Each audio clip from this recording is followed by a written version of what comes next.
and welcome to 4.3 miles of some of the best racing real estate on the planet. Qualifying for the Belgian Grand Prix has just begun, as you can see, and as my lovely weatherman Drew has just informed me,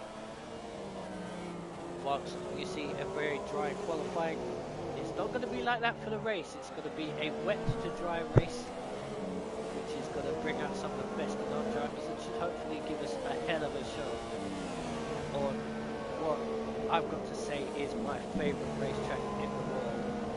Jamie Mayers alongside Michael Fleming as per usual. And Michael, what a lovely place we are at this week. Yeah, and what great news you've greeted me with there. I'm really excited by the prospect of wet weather, especially at the start of the race when drivers have to make that adaptation from being flat out on low fuel in qualifying immediately to a full tank and battling wet conditions. I'm really looking forward to that. But as ever, what a glorious racetrack to come to, and hopefully it will serve up a fantastic race.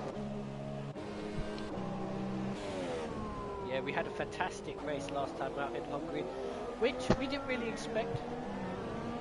Much like in the French Grand Prix in real life, we didn't really expect it to be that good, but it was a lot better than we thought it was going to be. I think Hasnain is the first man out on track, so we're going to follow him around, as I said, 4.3 miles on just one piece of the racetrack. Some of the challenge has gone from it a little bit as to what it used to be. I mean, Eau Rouge has been straightened over the years, and the bus stop chicane isn't really what it used to be. But what is left is, I'd say it's still a bit of a challenge. Yeah, definitely, I'd agree with that.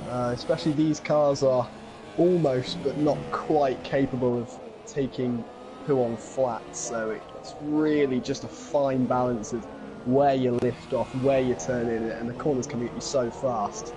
As we're about to look at Hasnain running down the hill there, track extending no name, but you'll see it just comes at you so quickly. Very difficult to be consistent into Pouon and carry as much speed as you can, and if you go wide you often lose the car on the AstroTurf. So yeah, huge challenge still at some of the corners, but like you said, Eau Rouge perhaps not once what it was. Still a complete driver's circuit this. Yeah, I do have to say, I read somewhere that the corner that we call No Name actually has a name. I have to Google that and find out what they've actually named it. Apparently it does have a name this year, which surprises me because everybody knows it's No Name corner. As Gatis goes fastest on a 43.7, Hasnain only crosses the line with a 44.3. Going down to the Pouon, he's got 43 that. Here comes Mikey into the final corner, and he pits, which is a trait that we've seen from Mikey. He will do a run, but not completely. Come to the pits. Looks like he's trying to psych himself up rather than waste tyres on the tyre backwards. Which is a bit weird. It is a bit weird. I'm not sure if he's just making lots of mistakes on his first runs. Of course, the drivers don't have to worry about tyres too much in this session, because if the race does start wet, then all of these tyres can go in the bin as far as the drivers are concerned. As Sean pumps in a 43.1, very decent time to set at the beginning of the session. Track rubbers in so much here, and because the corners are so high speed, it really takes a lot of lap time off towards the end of the session. So Sean could be looking at a mid 42 if he gets his act together. Yeah, I was going to say that Victor was coming up to the end of his lap, but he came up to the end of the pit lane as he's boxed and reported his lap time, much like he did. Let's see what Drew's doing. Stealing a little bit of slipstream off of Sean down the Kemmel Straight as he goes into Le Coup. Quite nicely done through there. Got a lot of traffic though. Remember, he's doing his first run quite late, so everybody in front of him's already done a lap. So hopefully he doesn't get blocked too much. As he's the only one on a hot lap right now, apart from Jerry and Jason. Yeah, my concern for him is that it's such a long lap here. Whether he'll have time to get 2 runs in, I don't know, because, you know, only 5 minutes left. He's got to finish off this lap. If he doesn't put it in the wall, that is, and that is a horrible place to lose it. Just getting up on the exit curb and perhaps being a little bit greedy on the throttle. I have to say, I haven't seen anyone lose the rear end there for a long time. So, Drew J chasing his 4th podium of the season. It's been semi-successful for him so far, but at least now he can box and get another run in time before the end of the session. Yeah, 4 minutes and 32 seconds of this qualifying session remaining. And as I mentioned just as we came on the air, heavy rain is starting off this race. So it doesn't surprise me that people are trying to get their laps as quickly as possible. It's going to be interesting to see how people have set their cars up, because of course heavy rain to dry is a big swing. So it'll be interesting to see if people have set up their cars for the heavy rain portion of the race or the dry portion. And it'll be also interesting to see when it starts to dry out.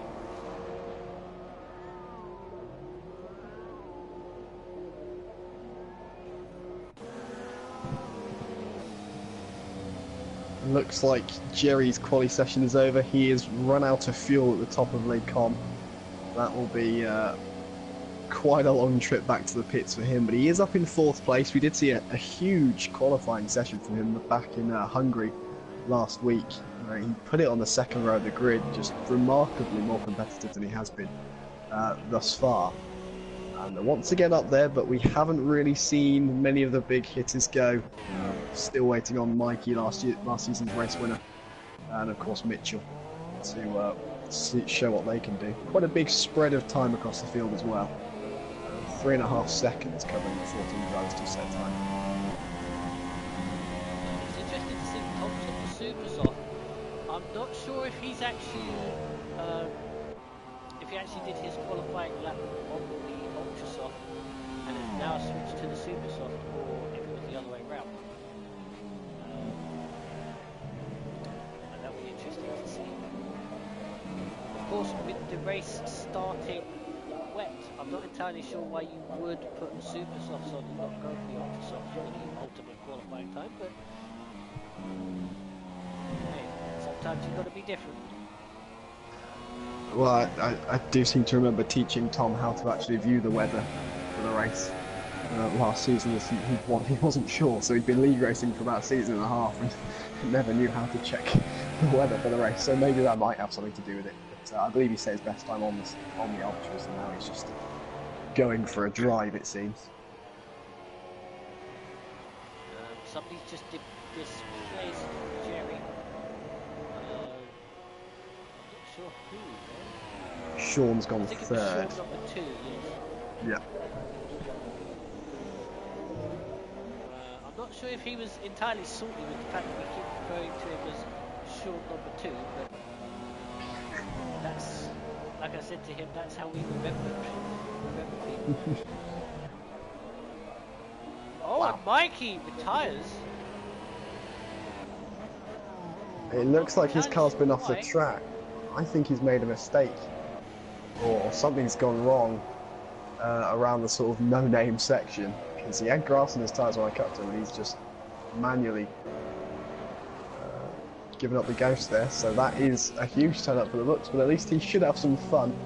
Last season he ran really low aero, but didn't really get to come through the field because he started at the front, so it'll be interesting to see what he can do, especially in those wet conditions. He's just told me that in his haste to get his second run out of the way, he's accidentally gone out on the same set of tyres that he did his first run on, so that's why he's aborted this run. Oh. As Troy also retires from 7th position. Gatis coming through the final corner to complete his second run. Well, that's a good lap time. That puts him P2. 43.4. As we've got Mitchell now on his hot lap.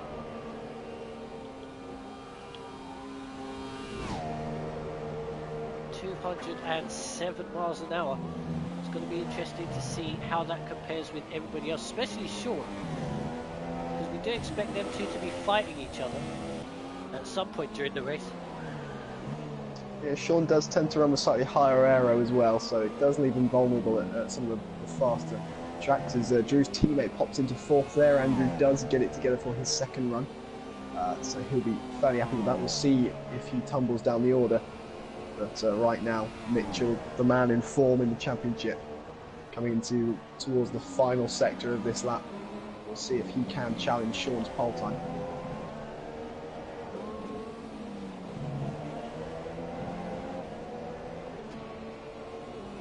Out of Stavlo 2. Unfortunately, we don't see what his sector times are compared with Sean, who is quite close to him on the track behind him. Through Blanchimont he comes into the bus stop, gets the car in nice.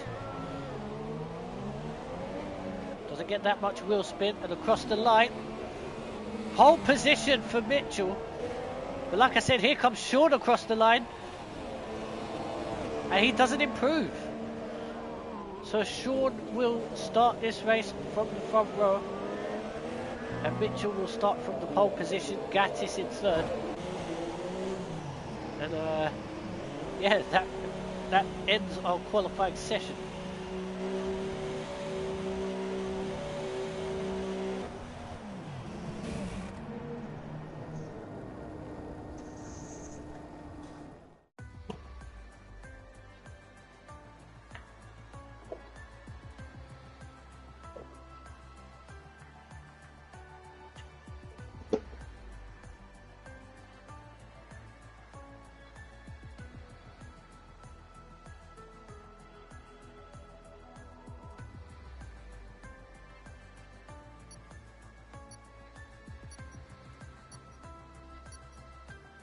Quite a big field spread, as you said, on the lap times. Top 10 covered by 1.5 seconds, which is not usual for this league, I've got to say. Yeah, we saw some of the shorter tracks. I think Canada sticks out where we had about 5 or 6 drivers within a tenth of each other at one point. So yeah, Andrew was not lying when he said the rain was going to come down. That is pretty torrential. It is bucketing it down. I mean, the last time we saw rain like this, I think, was China, if I remember rightly. And even then, that was intermediate conditions. This looks like the full monsoon wet weather tyre will be out. And we've got 30 seconds to go before this race begins. There's quite a short run to the line, 271 metres from the line to turn 1. And that is if all of the drivers actually get off the line in a straight line, or they start spinning around like tops. And of course, we are going to find out. No traction control run in this league. Here we go, Mitchell on the left, Sean on the right. And it's a good start. Everybody get away well. And it's a good start by Gatis, who's already up into 2nd position. Banging wheels with Sean. We've got 3 wide behind. We've got yellow flags. We've got Luke round at the first corner, I believe. Mikey somehow getting through all of that. And we've got Guy in the wall, much like Belgium 1998. Oh, 3 wide on the front straight. Gatis has taken the lead. Yes, he has. 3 wide down the inside. Good stuff there from Gatis. I didn't expect him to be this aggressive. And now Mitchell and Sean going side by side through Les Combes. Hopefully they don't bang wheels and crash into each other. Mitchell slots into second, Sean slots into third. And we've got Jerry attacking for third as well. Good stuff from him. Guy's got penalty. It's the first one of the race. Obviously he's got no front wing that we saw earlier. Not sure what happened to Fanta Fruit and Twist, who's down into 12th position. From I think he started 7th on the grid. One interesting thing to note is that they've all started on the wet tyres, apart from Andrew, who has started on the intermediates. So he'll be hoping that the rain starts to die off quickly, otherwise he would really struggle on those tyres. That's an interesting strategy, but then again, I've heard that the wet weather tyre isn't really that different to the intermediate on this game, as there's a big wobble there from Jerry, who's fallen off the back of Sean, who's attacking Mitchell through Blanchimont. That's going to be a bit, well, I don't know if you call it brave or stupid through there, but he backs out of it. Harry does not though, and he's just passed Jerry as Sean goes up the inside and passes Mitchell for second. Mitchell trying to hang it around the outside but can't quite do it, and will slot in behind as Gatis romps away to a 1.6 second lead already. And he needs to keep it on the track because Sean's going to hunt him down for sure. Hopefully Harry catches up to them and makes it a full car battle again. Yep, Harry really does like these wet conditions, but I am seeing a monstrous battle as Tom just outbrakes himself down into the source, moving down to 17th, but I have no idea how there wasn't a huge accident.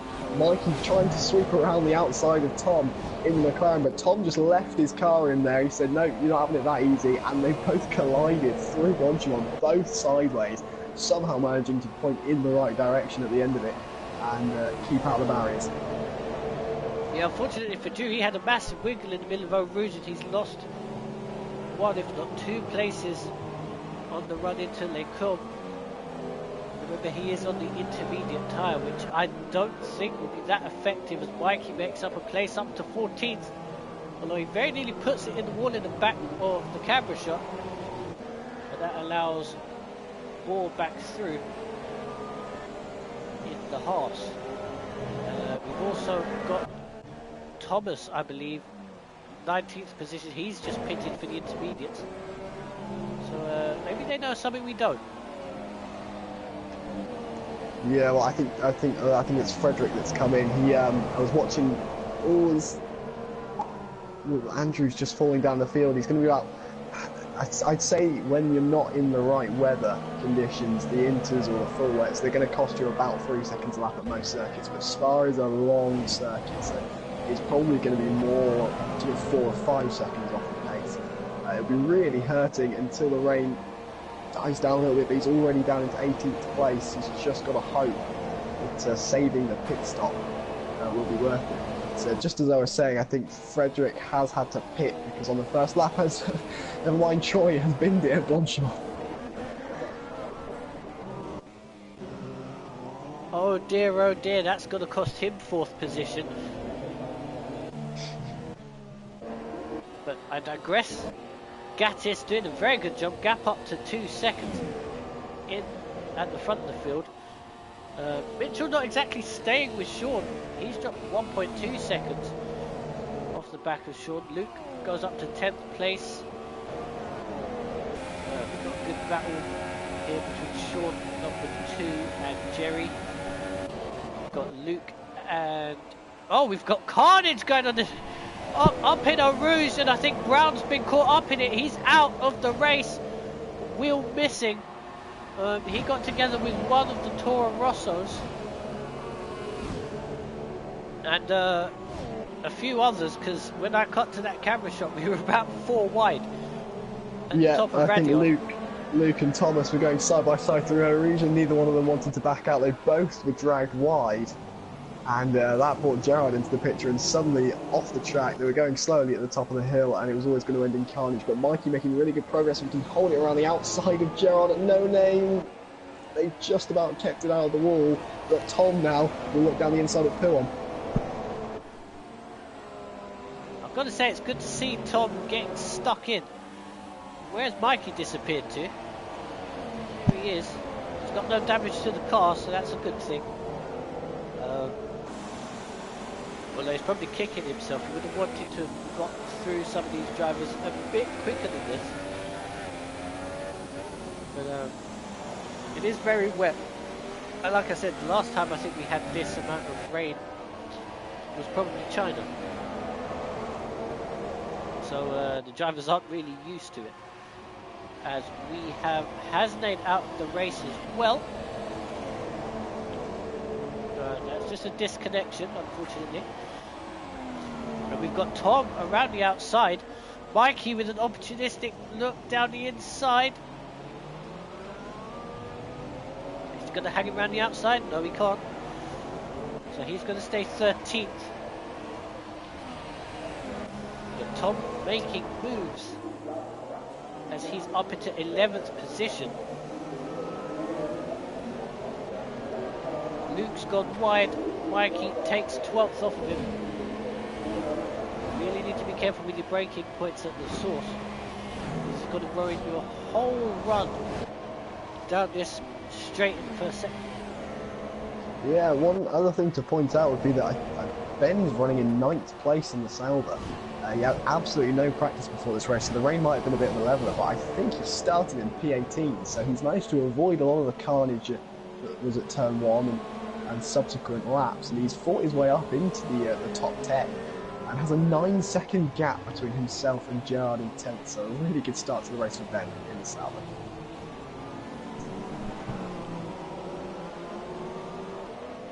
Yeah, Cherry Coca-Cola making a move down into Ravage for 14th position. He's got a long way to go before he gets that 4th place. Some 10 places in fact. So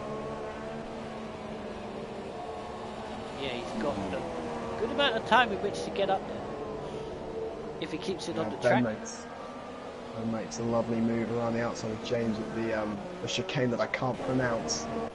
Fleming is about close as we're getting to it, but a nice move there. But yeah, lots of action all the way up and down the field. But yeah, it's been a really good start to the race for Ben. But Sean, showing that he is the wet weather master, starting to make some inroads on Gatis, and has got the gap down to under a second now. Yeah, I'm just having a look at Sean number 2. Having a look down the inside on Jerry into La Source. Does he get the move done? Not quite. They've bagged wheels on the exit. Jerry backs out of it, and Sean number 2 manages to get the position.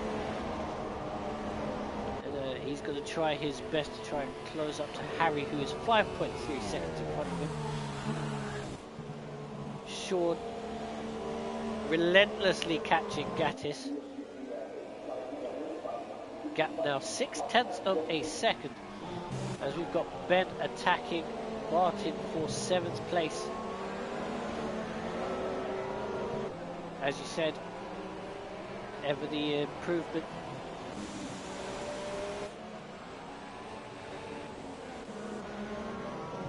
Mikey not really making that many inroads into Tom. I thought he would have caught him up very quickly, but he's still 2 seconds off.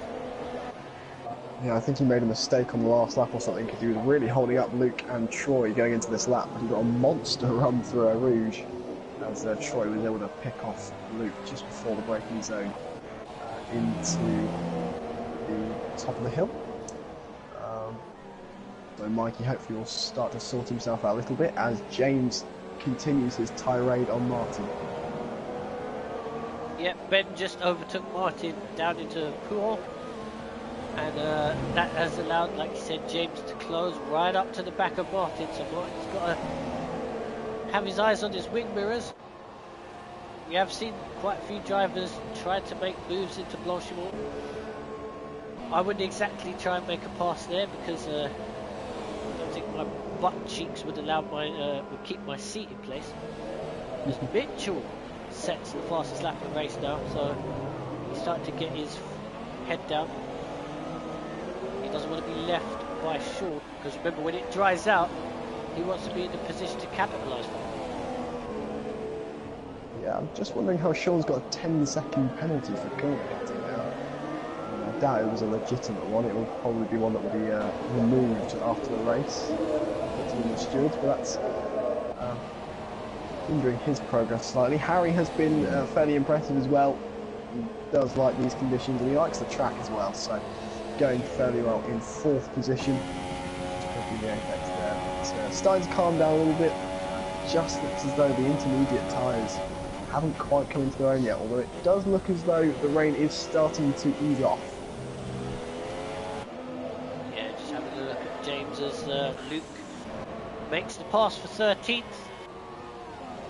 I think Troy had a bit of a wobbly moment through at the top of Radio because he's followed a long way back. So I assume he went off. He's got Thomas right on his backside, 6 tenths behind. James, as you mentioned the lap before, 3 tenths off of the back of Martin and looking to make the position. Well, he's not close enough quite yet, and we've got Sean attacking Gatis for the lead. Coming through Blanchimont.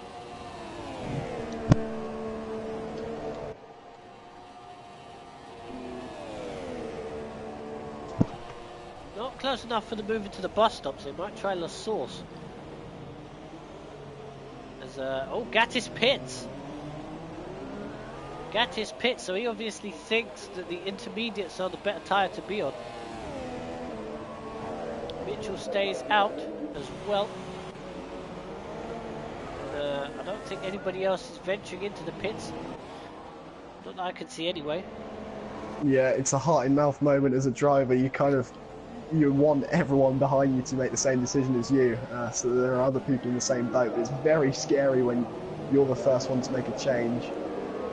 Doesn't look as though Mikey's going to follow his example, but how often does Mikey get it right?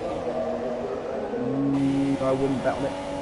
But it depends. I mean, it's a long lap, so conditions can change quite quickly. But if you get it wrong and you're out on the wrong tyre, it's a long way around and you're going to lose plenty of time. So it's a big risk, but it's a risk we like to see. It really throws some strategy into the air, but top guy's not fancying it. A great battle now, going on for P7. Oh! Ben and Jerry. Ha! Ben and Jerry. I've never thought of that before. Yeah. Having a pretty good scrap down into reverse with Bev winning over. Gatis has managed to fight his way past Martin and James, so maybe we'll see how quickly he catches up to the back of Jerry. If he catches up quite quickly, then the intermediate tyre is the one to be on. At which point the guys on the wet weather tyres will want to be coming in. And as I say that, Gatis all over the back of Jerry and passing him. So I think it is time to put those intermediate tyres on. Yeah, it looks to be a masterstroke from our resident Latvian, who should extend his lead. I expect to see Sean and Mitchell box this lap.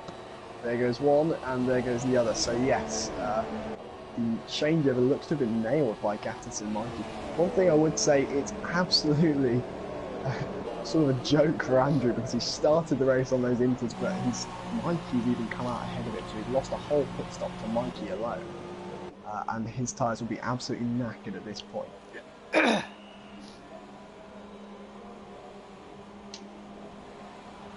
I did think for a minute that Sean had been overtaken by Mitchell in the pits, but that's not the case. And there is Gatis. Oh. This is going to be super, super close. Gatis just should have it. They're going to go side by side through a Rouge. Sean backs out of it. Gatis retakes the lead.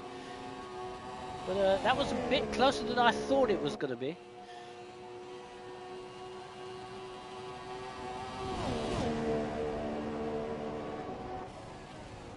As Luke stays out in 6th place on those full wet tyres. Mikey didn't make the inroads that I thought he was going to make. Well, I did get past Tom, so he's up in position. Just the one.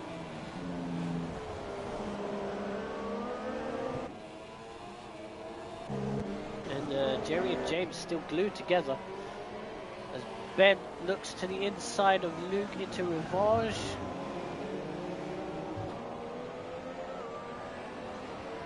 Should get the move done. And does so. So Luke's going to want to be coming into the pits this lap. I think Luke got a little bit unlucky. He was following his teammate and decided to avoid the delay that you get in the pit stop if your teammate pits in front of you and just go around again. But either way, in that situation, you're going to lose a lot of time. So unfortunate for him there. It'll be a slow lap back into the pits as Martin looks to make a move as quickly as possible. Yeah, he's going to be getting frustrated as Luke goes off the circuit to make it as easy as possible. And yeah, I was going to say Martin would have been getting frustrated because he's dropped 1.8 seconds off the back of Ben as Luke just falling down the order. I probably would have followed my teammate in because he's losing places hand over fist right now.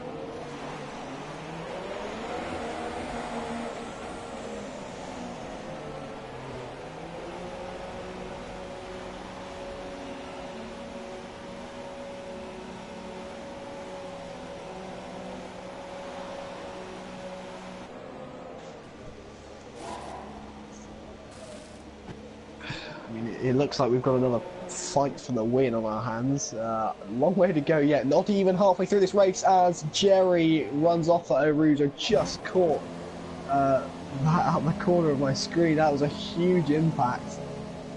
Don't know how it sort of started, but ran very wide on the exit of Eau Rouge or Radion, whatever it is. And into the wall. That is a huge impact, and it reminds me quite a lot of Mikey's crash here. A couple seasons, maybe 3 seasons. I think it was season 7 when he binned it at the top of Eau Rouge, and one of his wheels raced us down the back straight. But huge crash for Jerry. It's a shame. Once again, he's showing much better pace, but can't translate it, across an entire race distance and bring home the points that he perhaps deserves, as Mikey drifts through P1 every time I see him. He is sideways. Yeah, gap's starting to fall off a little bit. Closest battle is your 1-4, the lead currently. 9/10 as Sean tries to hunt down Gatis, who is very, very quick at the start of stints, I've got to say. He sets another fastest lap of the race. I'm not sure if he's gone for a setup that's slightly more aggressive on the tyres. He certainly gets them up to speed quicker, and is certainly faster at the very start of a stint. And then Sean starts to reeling them in towards the end as they drive past Jerry and the debris from Jerry's cars. We've got more yellows somewhere, but they quickly disappear. As we've got Gerard on the back of James for 8th, coming into Eau Rouge. Yep, just in the pit stop phase, Martin, who was in a race-long battle with James up until that point, was able to gap him a little bit and has left the Mercedes vulnerable to the Haas and, of course, Mikey, who goes with an ultimate for extending the limits at Eau Rouge. Mikey not making the progress we perhaps expected. I think no one's really shown him the respect that everyone showed Vettel at the weekend. Hasn't had it all his own way. People have been fighting for their positions, and it's been great to see. So hasn't perhaps gone the way he'd have wanted, but still some decent points on offer. Like I said, not even halfway through this race yet, and we could have some dry weather running out at the end of it. Yeah, remember, we've still got 12 laps to go, which around here is an absolute age. There's Mikey running a little wide through the middle part pool, and drops back a little bit. It's good to see a nice 3-car battle for 8th as just as you mentioned, Mikey slides out of the Fania chicane. Can't imagine his tyres are going to be in that good a shape. There's a, oh dearie me! James has a moment at the exit of Stavlo too, and drops both places. He drops down to 10th place now. As Mikey's closing back up to the back of Gerard for 8th. Almost pushing him through the bus stop. Gap for the lead as well. Gone up to about 1.1, 1.2 seconds this lap, so I think Sean just biding his time for the potential dry weather running that we might have later in the race. Yeah, it will be interesting to see how the pace differs across the different conditions that we'll have in this race, because Sean, as we know, is normally unstoppable in the wet and fastest by quite some margin, but Gatis matched him lap for lap in the full wet conditions and is so far doing the same in the intermediate conditions. You wonder whether, if it does dry out, will that give Sean a bigger advantage? Tom now attacking James, runs into the back of him. Not sure if that damaged the front wing, I don't believe it did.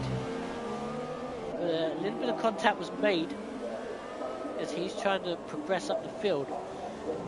He's had a decent run of things of late and wants some more points to add to the ones that he's gained in his last 2 races. Looking to the inside of Prix, and the weather looks to be easing off again, so maybe those slick tyres aren't that far away. It's definitely a possibility. We saw the weather change like in an instant, sort of as soon as we noticed that the rain had dropped off. The end of that lap, people started to pit, so similar things could happen when we switch to dry conditions, but one thing I would note, looking at people's relative lap times, Ben is having a conquer of a race up in 6th. He is 7 tenths faster than Sean number 2. 9 tenths faster like that on his fastest lap, 2:08.1. He's actually faster than Mitchell at the moment. So Ben and the Sauber having a great run of it. 3rd fastest man on the track. Yep, as Harry goes into the naughty book. Martin, I believe, passed Mikey, I think, on that lap. And is now attacking the back of Gerard. The 7th place. Down the Kemmel Straight they go. Wow, Gerard's got a lot of straight line speed in that horse. Couldn't really do anything about it, and continues to follow him around the racetrack as they've got Hasnane's Ghost driving around the racetrack in front of him. Yeah, I have no idea how Mikey didn't stack it at the top of Eau Rouge there. He lost it. He had the most huge twitch as he came up over the rise, and again he's just running it a little bit wide. He does not look comfortable at all in these conditions. Just nothing's really going his way. And I'm not sure if he's still racing on his bath mat, but I mean that would be there's another twitch. Fairly adequate for these conditions. But yeah, I mean he's just, his rear end is absolutely nowhere. Yep, his rear end is going to be sucking up his dining chair that he races on if he continues like that. Sean is right behind Gatis now for the lead of this race as we start lap 13. Gap's only 3 tenths. And I've got to say, I'm surprised Mitchell isn't having more of an impact in this race.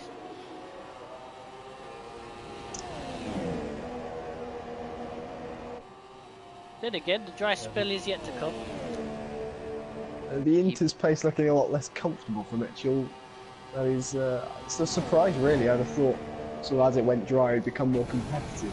But yeah, he seems to be struggling a little bit in these conditions. Just dropping back a little bit. Gatis has got the wake-up call that he needed, assuming he made a mistake on that lap. was yeah, Mitchell falling back, Harry falling back even further, and he's got a few penalties to his name as well. Sean number 2 in 5th, we've got Ben there in 6th doing a great job. Gerard in 7th with Mitchell right behind him, and Mikey right behind him. We've got Tom attacking James for 10th. Capricorn goes into the naughty book. He's down in 14th place still. Before that we saw Drew going into the naughty book. He's in 12th, having started on those intermediates. I think he's pitted again. No, he hasn't. He must be having the most miserable time just driving around on his own, and those inters don't last very long. So as it gets drier and drier and they get warmer, thermal degradation is really going to start to kick in. He will be absolutely hating it. Tom has dropped him by about 5 seconds since the pit stops on that fresher rubber.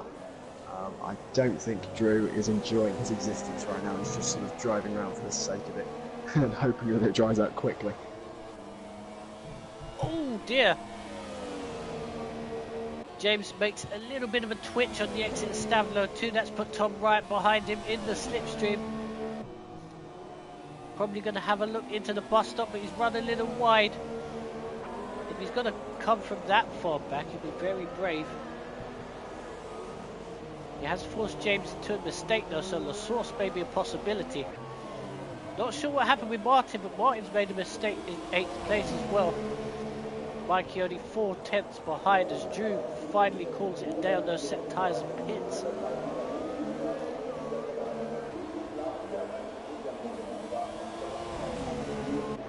Mikey runs wide at Eau Rouge once again.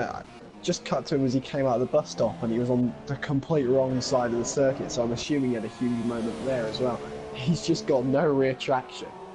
I mean, maybe he's gone for a low downforce effort like he did last season, and he's just praying that the rain stops, but it is persistent for now as the rain continues to come down.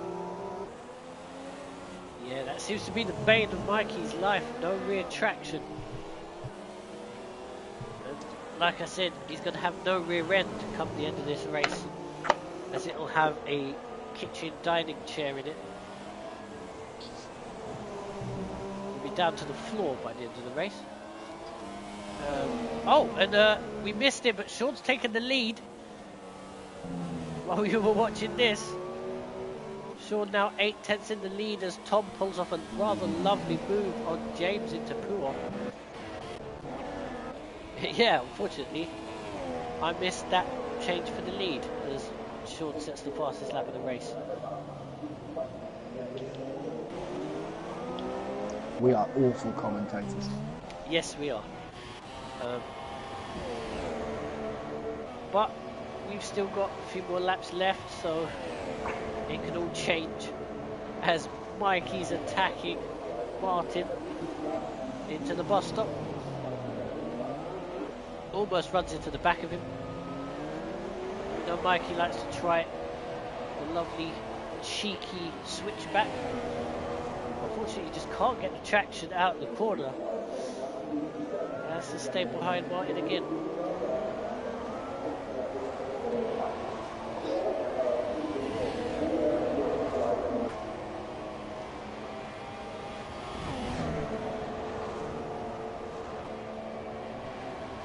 Whoa, Mikey, where are you going?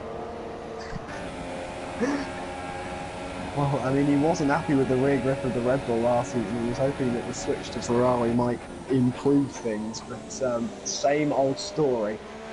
And for as long as I've known him, really, he's always been having trouble with the rear end of the car. It's just... I cannot believe he hasn't put it in the wall there. He's just having huge moments. It's just a danger to drive at this point. He can't take Eau Rouge without having an almighty moment. Tom and James now getting quite close to the Rivage. Speaking of having huge moments, Gatis has had one and he's dropped to 3rd while all of that was going on. So I think he might be wanting to come into the pit soon. Like I said, he's very good at the start of a stint, and he does indeed pit. Very good at the start of a stint, incredibly bad towards the end, so he's obviously gone for quite an aggressive setup that allows his tyres to come up into the operating window very quickly. But it's not going to pay him dividends in the race as Harry passes him for third. Yeah, Drew has also lost it on the exit on a source, so he's driving around with no front wing, just to make his afternoon that little bit worse. Yep, and the only thing that will make Gatis' afternoon even more worse is if it were to dry up in the next lap or two, but I'm not actually sure it will. Still got 6 laps remaining, so anything's possible.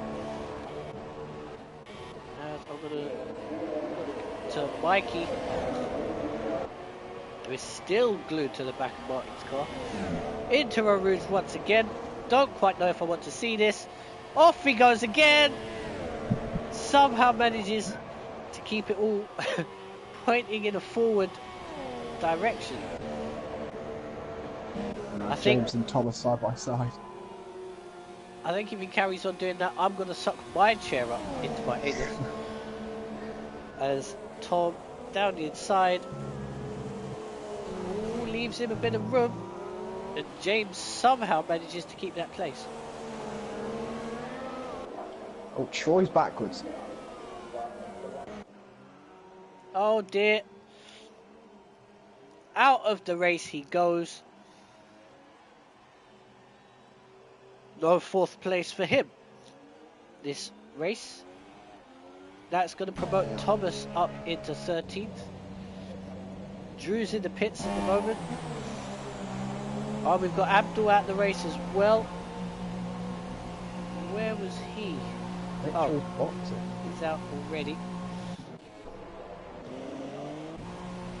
Why is Mitchell pitting for a new set of inters? Does he not think they're going to get to the end? They're not working on the car.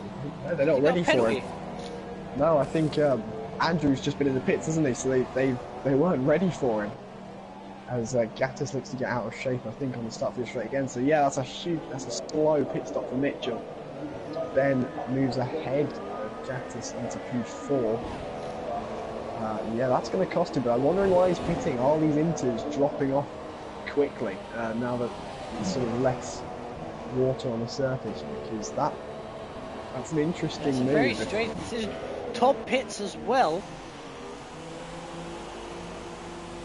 This is very weird.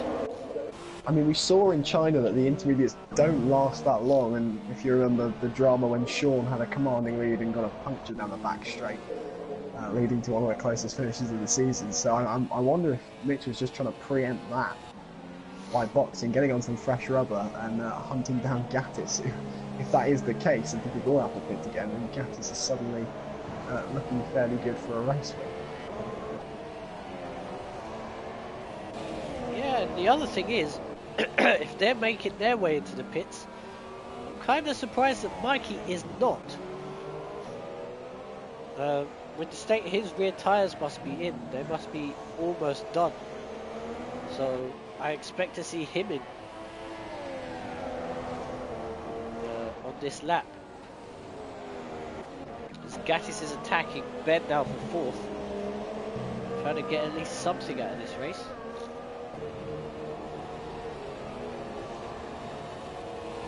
Mikey not looking comfortable at all. And so remember, he was sort of right behind Gerard, then Gerard managed to get past Martin as Frederick calls it a day. But yeah, Gerard's pulled away from Martin by 7. So. Frederick, I don't know what corner that is. Final corner. That's like Blanchimont. He's had a huge moment there. I can only assume that he's gone off the exit curb at Blanchimont and just spun into the barriers because his left front is missing.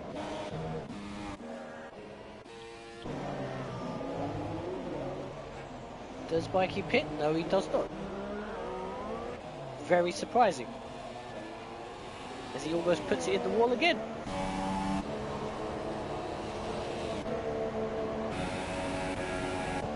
mean, if he does pit, he'll probably only lose one, maximum 2 positions, so it wouldn't hurt him too much. And maybe some fresh rubber would help out a little bit, but we don't know. Maybe the rain will stop and we'll have some of the last 2 laps in just on a dry circuit, as he has lost it this time. That's a big hit, and he's somehow not picked up any front wing damage from that. Finally, and that's the most tentative I've seen in takeovers, but that was the time that the car snapped, just seemingly for no reason.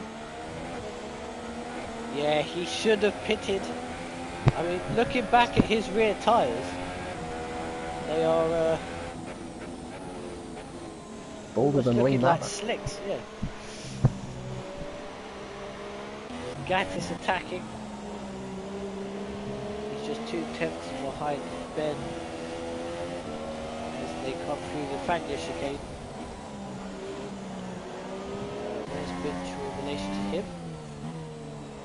Not that close, which surprises me somewhat.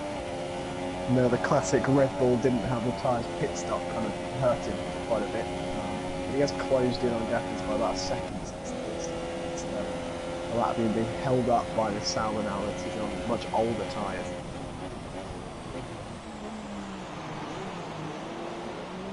Yeah, track doesn't look like it's drying out that much actually, so I don't think we will be seeing the slick tyres as Sean gives himself a 3-second penalty.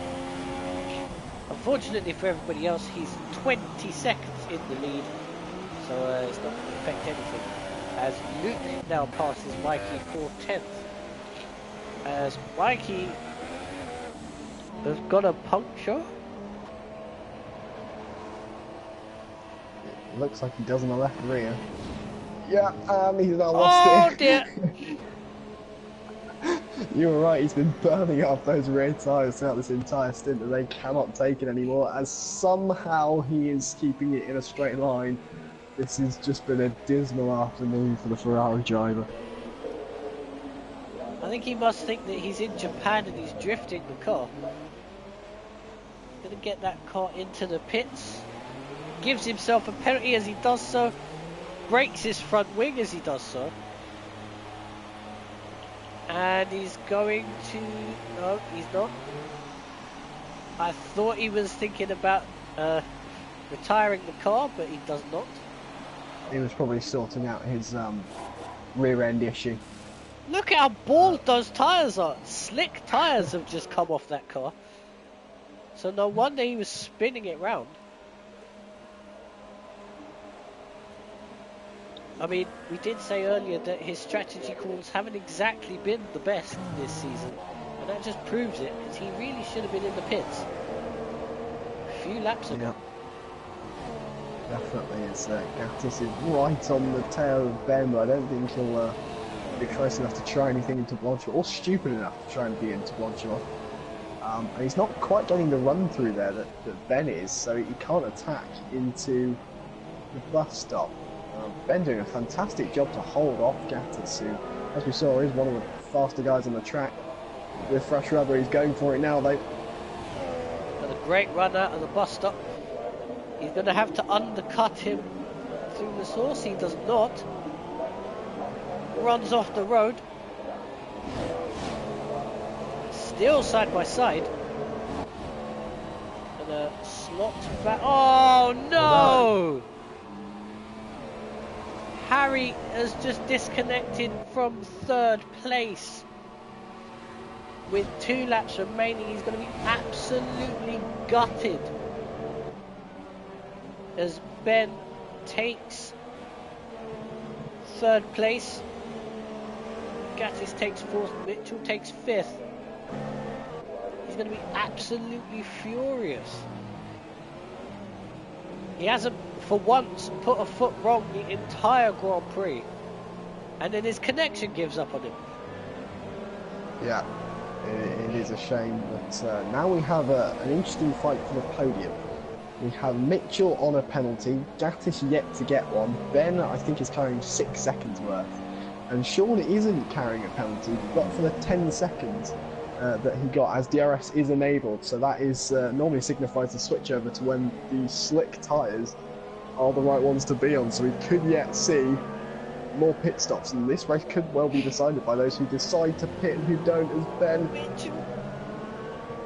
can't hold it and loses 2 positions. In comes Mikey for the super soft tyre. In comes Sean from the lead of the race to start lap 21 of 22. He's on the ultra soft. Really unsure as to why Mikey's put the super soft on the car. In comes Gatis. Mitchell stays out. Oh, that's going to be a brave choice.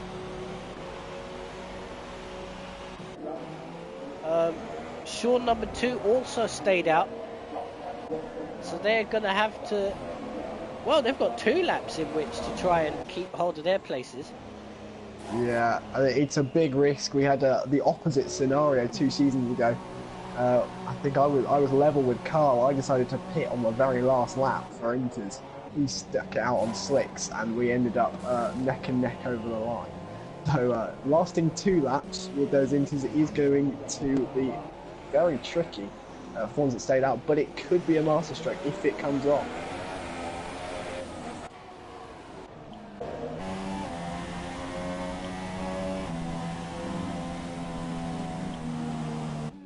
That my timing screen is like a fruit machine at the moment. As all the greens turn to purples and reds.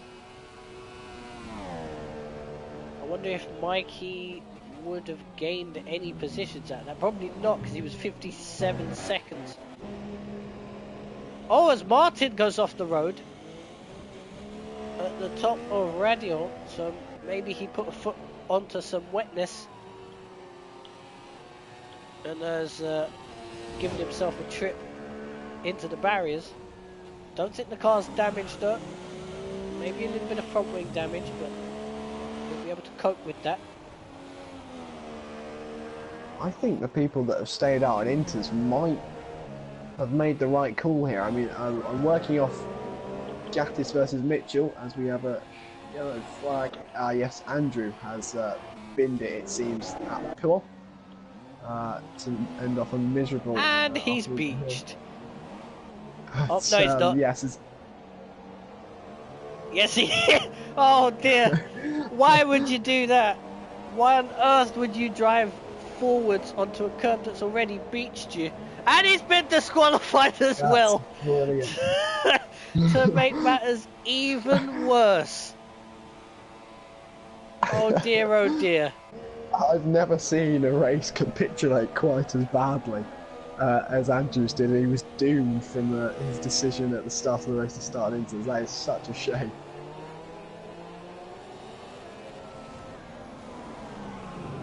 Oh, Gatis nearly put it in the wall at Radion. He lifted, he wasn't quite too sure, dumped his inside right onto the grass, and the car unsettled it as Ben now shoots past into 4th place, taking the advantage of that mistake down at the top of the hill. And look at this, Mitchell right behind Sean number 2 for 2nd place. So it might not be a Sean 1-2. As Tom also passes, oh yeah, Harry's car's disconnected, didn't it? Martin Mitchell's got a great run off the road. Down into Fania. These two have to try and keep their tyres in check as well, because if they get a puncture at this point. As Ben and Gatis are side by side as well. Gatis can't get it done.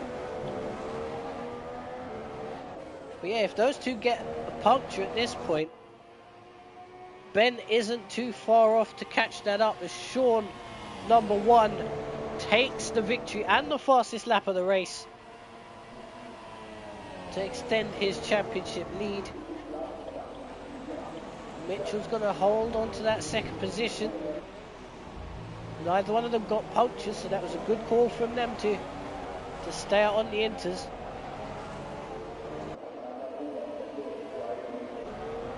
Ben's gone across the line in 4th. Make that 5th, as he had penalties. Gerard also stayed out on the intermediate tyres and didn't get a puncture. he's going to get a very good 6th position. James passes Martin. Coming out of Stavlo number 2. It looks like he's going to take 7th place. Unless he's Martin's out of fuel. Got a penalty. Martin's out of fuel, so it's going to be a really slow run to the line for him. Maybe Luke can pinch him on the line. Not quite. Oh, yes he did. Oh, yes. Oh, and Tom passes the pair of them under penalties. Harry's ghost car is going to beat Hasnane's ghost car to the line. And here comes Mikey, who's ghosted. Also out of fuel. He's out of fuel, and maybe Thomas can pinch him on the line now. Some people not quite managing their fuel as they'd have hoped, but yeah, Mikey rounds off a miserable afternoon. It doesn't rain, it pours! And he's pulled over, and Thomas gets the place. He's not even going to make the line! Come on, just push it! No, you haven't crossed the line, there we go. I actually thought he was going to pull up short and not actually take the flag. There's a bit of an incline there, he'd have been struggling.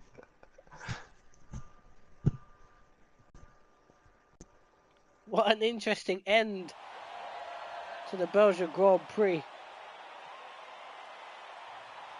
Sean, as we said, wins the Belgian Grand Prix. Extends his lead.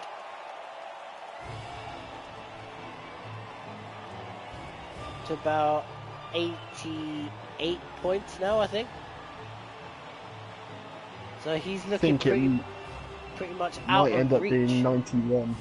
Might be 91 points after penalties are applied, because I think although Sean number 2 is classified as 4th, I doubt that 10-second penalty is worth 10 seconds. He might well go to the steward to get that removed, and that should bump him up into seconds. So we'll see. But yeah, Sean pretty much uncatchable now after that result. Yep, so there we have it. Sean, Mitchell, Gatis, Sean, Ben, Gerard, James, Tom, great job from him. Luke and Martin round out your top 10 for this round. And it's come to that time again when I ask you who your driver of the day is, young man. I think it's going to have to be Ben. Starting 18th, kept his nose clean, and that's probably the first time this season he's kept his nose clean. And showed some really impressive pace out there to bring it home in, was it 6th in the end? Yep. So a really good result for him, especially coming through the field. Did that much better than Mikey did. So yeah, deserves real praise for that great drive. I'm actually going to go on a completely different track, and I'm going to go with Tom. We know that he's had struggles with, the racing line and stuff, and he's actually come back full time into the league, and to come back in the wet, which is incredibly difficult, to come back to actually get a few points with an 8th place finish.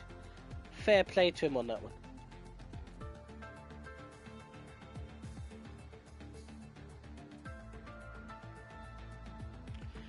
Right, our next race will, as per usual, be this time 8 o'clock UK time, and it will be the Italian Grand Prix from Monza.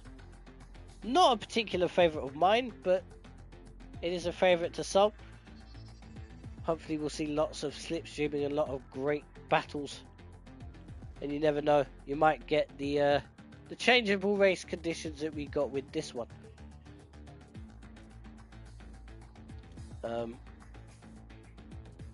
So yeah, do hope you enjoyed this race. Go ahead and head over to the forums if you did. Get involved, and we shall see you next time out for the Italian Grand Prix. So from myself and Michael and the whole race department team, thank you very much for watching, and see you next week.